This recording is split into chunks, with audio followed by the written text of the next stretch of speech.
FYBA के छात्रों के लिए आपके पाठ्यक्रम में एक कहानी है। उस कहानी का शीर्षक है जिंदगी और गुलाब के फूल। लेखिका उषा प्रियवंदा यह कहानी लिखती है। सबसे पहले मैं आपको लेखिका का परिचय दूं ताकि लेखिका की विचारधारा, उनके व्यक्तित्व का परिचय आपको हो सके। यह परिचय मैं कथा के अनुसार संक्षिप्त ही दूंगी। लेखिका उषा प्रियवंदा का जन्म कानपुर में उत्तर भारत 24 नवंबर 1930 को हुआ। हिंदी साहित्य में आधुनिकताबोध की कथाकार के रूप में उन्हें जाना जाता है। जीवन की ऊब, छटपटाहट, संतरास, अकेलेपन की स्थिति को उन्होंने पहचाना और अपने साहित्य के माध्यम से व्यक्त किया है। आधुनिक संवेदना इसमें होने के कारण आधुनिक जीवन से ये कहानी संबंधित है। इस कहानी की चर्चा हम कहानी के तत्वों के अनुसार करेंगे। कहानी में कुछ प्रमुख घटनाएं हैं। उन घटनाओं को जानना हमारे लिए अत्यंत आवश्यक है। कहानी का जब प्रारंभ होता है, उसका जो प्रमुख पात्र है सुबोध अपने कमरे में दाखिल होता है और कमरे में सारी स्थिति बदली हुई पाता है। उसके कमरे में कालीन, मेज, घड़ी, आराम कुर्सी पहले हुआ करती थी, किंतु ये सारी वस्तुएं अब यहाँ से जा चुकी है या ले जाई जा चुकी है। वह सोचता है ये सारी चीजें कहाँ गई।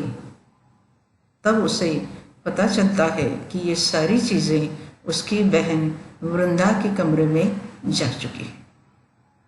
उसका कारण क्या है? उसका कारण ये है कि अब वृंदा पढ़ लिख कर नौकरी कर रही है, अध्यापिका बन गई है। और पहले नौकरी करने वाला सुबोध अब बेरोजगार है।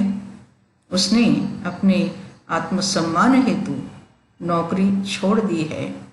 अफसर की अपमानजनक बातें सुनने के बाद उसे लगा मुझे अपने आत्मसम्मान को बनाए रखने के लिए ये नौकरी छोड़ देनी चाहिए।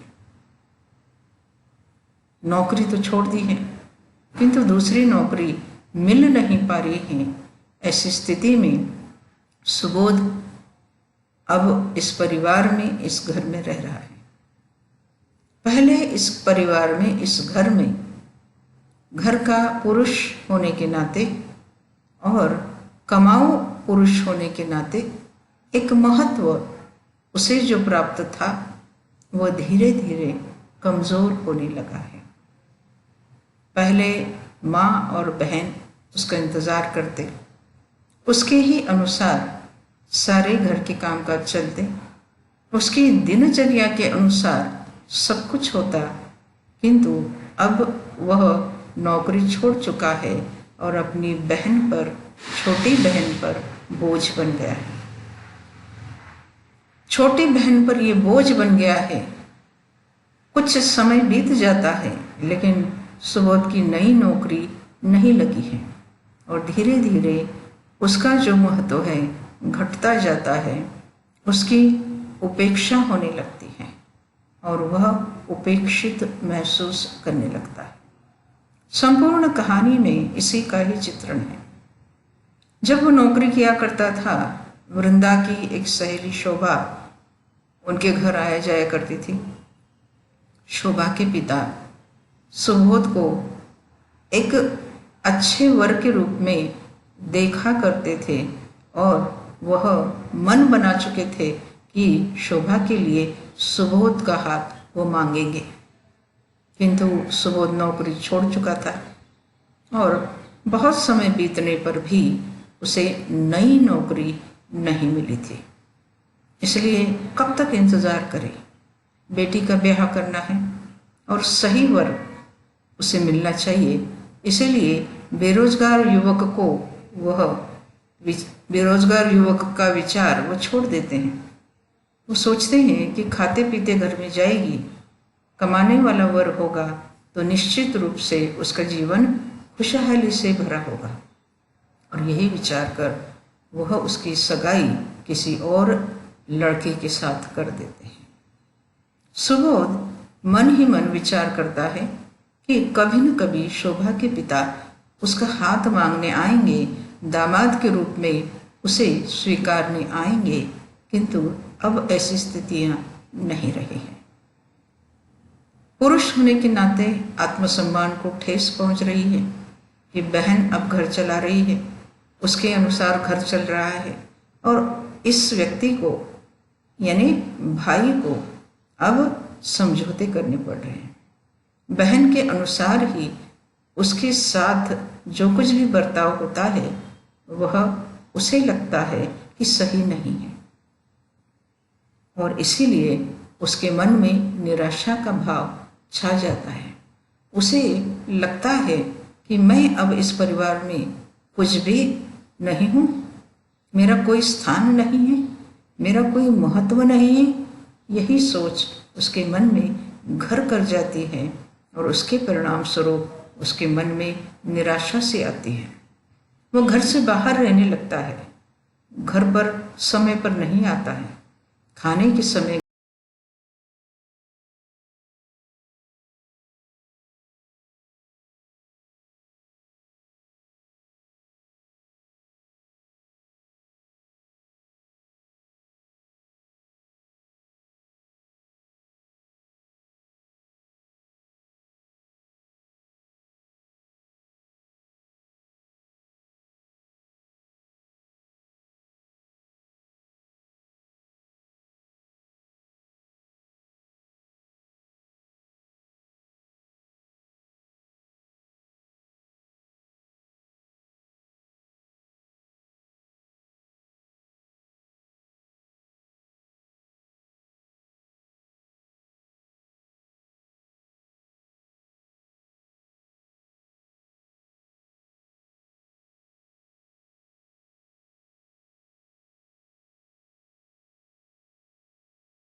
के तत्वों के अनुसार इस कहानी का विवेचन मैं कर चुकी हूँ और आपको ये बहुत अच्छे से समझ आया